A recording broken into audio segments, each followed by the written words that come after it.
Inform Soumya সরকারকে দলে নেওয়া হয়নি। ইনফর্ম হাবিবুর রহমান সোহানকে দলে বিবেচনা করা হয়নি। সুপার ইনফর্ম রিপন মন্ডলকেও আসলে আয়ারল্যান্ডের বিপক্ষে টি-20 সিরিজে ন্যাশনাল স্কোয়াডে চিন্তা করা হলো না, কারণ নির্বাচক গাজী আশরাফ লিপুর মতে তারা এখনো জাতীয় দলে খেলার যোগ্য না। অথচ এই হাবিবুর রহমান সোহান রাইজিং স্টার্স এশিয়া কাপে বাংলাদেশের পক্ষে সর্বোচ্চ রান করেছেন, 200-র উপরে রান করেছেন। আর রিপন মন্ডল তো টুর্নামেন্টের হাইয়েস্ট উইকেট টেকার ছিলেন।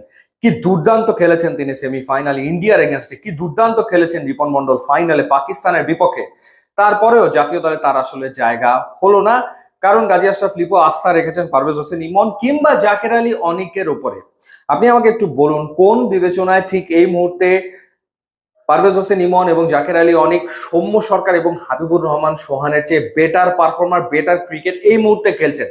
কোন স্ট্যাটিস্টিক্সে, কোন পরিসংখ্যানে তারা এগিয়ে রয়েছেন? আমার আসলে সেটা বোধগম্য নয়। যাই হোক, ফলাফল যা হওয়ার তাই হয়েছে। আয়ারল্যান্ডের বিপক্ষে বাংলাদেশের ভরাডুবি ম্যাচটা বাংলাদেশ হেরেছে 39 রানে।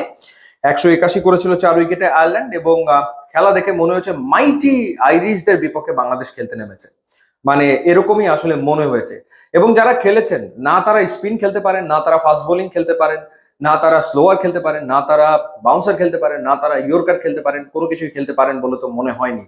কারণ যেখানে যে উইকেটে, যে স্পোর্টিং উইকেটে 181 করলো আয়ারল্যান্ড, সেখানে বাংলাদেশ ব্যাট করতে নেমে পাওয়ার প্লেতে তুলেছে 4 উইকেট হারিয়ে 20 রান। খেলা তো ওখানেই শেষ, এই ম্যাচ কি আর জেতা সম্ভব?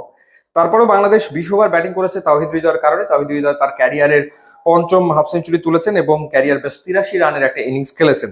অর্থাৎ বাংলাদেশ যে টোটাল 142 করেছে, তার ভেতরে 83 রানই তাওহিদ হৃদয়ের, আর বাকি সবাই মিলে করেছেন 59 রান। যদি আয়ারল্যান্ড গোটা 6 ক্যাচ ফেলে না দিত, তাহলে বাংলাদেশ অল আউট হতো, তাহলে বাংলাদেশ আসলে 100 রানও করতে পারতো না। ওয়েস্ট ইন্ডিজের বিপক্ষে 3 ম্যাচে টি-20 সিরিজে বাংলাদেশ 2বার অল আউট হয়েছে, এবং এইবার আয়ারল্যান্ডের বিপক্ষে 9 উইকেট পড়ে গেল। এই ম্যাচেও আসলে বাংলাদেশ অল আউটই হয়ে যেত। সো এই হচ্ছে আমাদের ব্যাটিং পারফরমেন্সের অবস্থা। তারপরে ওই একই একাদশ, ওই একই স্কোয়াডের উপরে আমাদের প্রধান নির্বাচক আস্থা রেখেই চলেছেন। সে কারণেই হয়তো লিটন বলেছেন দলটা আসলে কার, কারণ তার সাথে তো আলোচনা করা হয় না।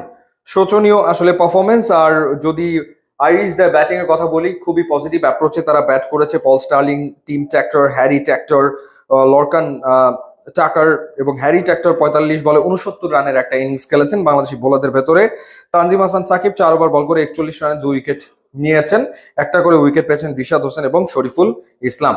মূল ব্যর্থতার জায়গা ব্যাটিং। বারবার আসলে এই ব্যাটিং এ বাংলাদেশ কলাপস করছে এবং সবাই নির্বিকার।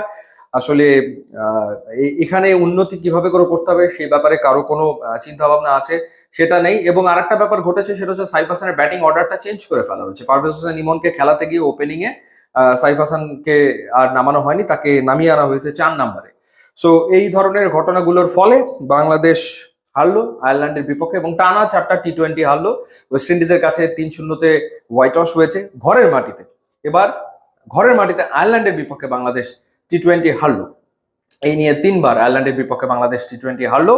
এবং সবচেয়ে ইন্টারেস্টিং ব্যাপার হচ্ছে যে কন্ডিশনটা, এত সুন্দর স্পোর্টিং উইকেট, এত সুন্দর বল ব্যাটে আসছিল, এরকম সুন্দর ব্যাটিং উইকেটে যেখানে অপোনেন্ট 181 করতে পারে, সেখানে বাংলাদেশ মুখ থুবড়ে পড়ে। কি শোচনীয় ব্যাটিং ব্যর্থতা, মানে এটা চিন্তাই করা যায় না। ইউটিউব, ইনস্টাগ্রাম লিঙ্ক দেওয়া আছে, আপনারা যোগ দিলে খুবই খুশি হবো। And thanks for watching.